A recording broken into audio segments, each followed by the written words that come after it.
How's it going, everyone? Thank you for 900 subscribers. We're at about 941 right now as we speak. So if you do enjoy today's video or any of the videos that I made in the past, please consider subscribing, and thank you so much for watching.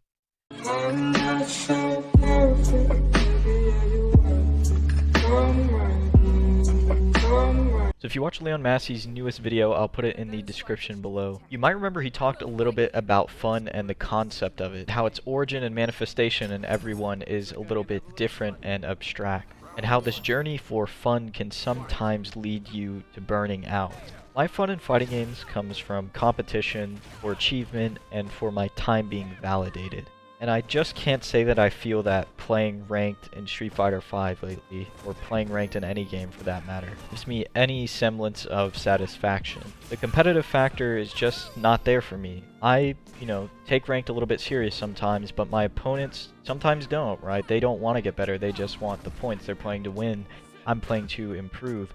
Sometimes when those two ideologies clash, it's just not fun for one side. I think Flowchart Ken is a very good example of that. I just actually have finished a play session of Street Fighter V, and I played against a Ken who quadruple backdash heavy Tatsu, and his mix-up was either DP or throw after the Tatsu, and that's probably fun for him. He wins a decent amount of games doing it, and he has a good time. For me, that is frustrating to no end, right? It goes against everything that I've learned in Street Fighter. It's not competitive, and it's just not a good time. It's just tilting, if anything, right? And even if I win, I still feel like I lost, right? My time was not validated.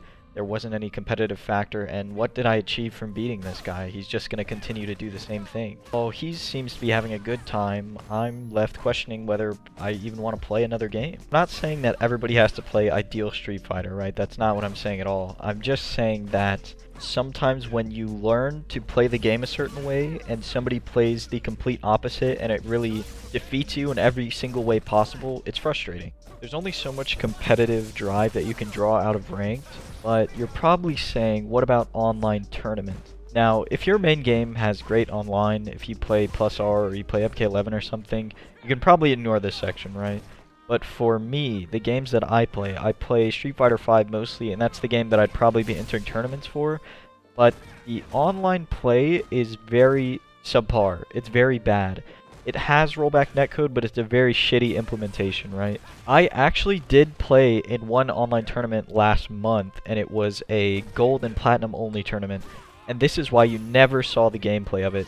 It's because every game was so laggy and unplayable that I didn't even bother recording it. I deleted all of the recordings that I had, and I just tried to play through the tournament until I met an Ed. And this dude was skipping around the screen, playing on Field of Fate. If you don't know what Field of Fate is, it is a very laggy stage online. It's one of the worst stages to play on. I join his lobby, he picks Field of Fate, we play the first game, I leave the game, and I say, hey man, change the stage, play training mode like the tournament rules say. And he ignores it, starts the game, we play the second game, he lags me out, and he wins. And I ping him in the Discord and I say, listen man, I don't know why you're playing Field of Fate. The rules say, the grid is highly recommended. It wasn't enforced for some reason. It was highly recommended. He said, oh, well, it felt good on my end. No lag here. And they moved him on in the bracket. You understand why, how insane that is? And it's just those little incidents that really make me not want to play online tournaments. The lack of awareness, the lack of not knowing how things work and how things function online, and just pretending to be oblivious to it to make it a little bit further in the bracket is very frustrating to play against. That was a month ago, and I'm still mad about it. And I can tell I'm mad about it because I'm looking at the audio peak everywhere. And I'm still pissed. I don't want to feel that way voluntarily again. If somebody in my state wants to throw a tournament to where we can play in Texas and have good connection and be decent people, I'm fine with that. But as far as playing from Texas and playing in random tournaments against people I don't know, I think I'll just pass for now. And I think all I'll do for now is really prep for Strive, because that game has good netcode. I know it'll be good online. We've tried it before. And hopefully that online tournaments will be more fun when I can play against people who understand what is going on both sides. So for now, I think I'll stick to learning new characters, working on my fundamentals, and just getting better as a fighting game player in general, rather than trying to get anywhere competitively in Street Fighter V.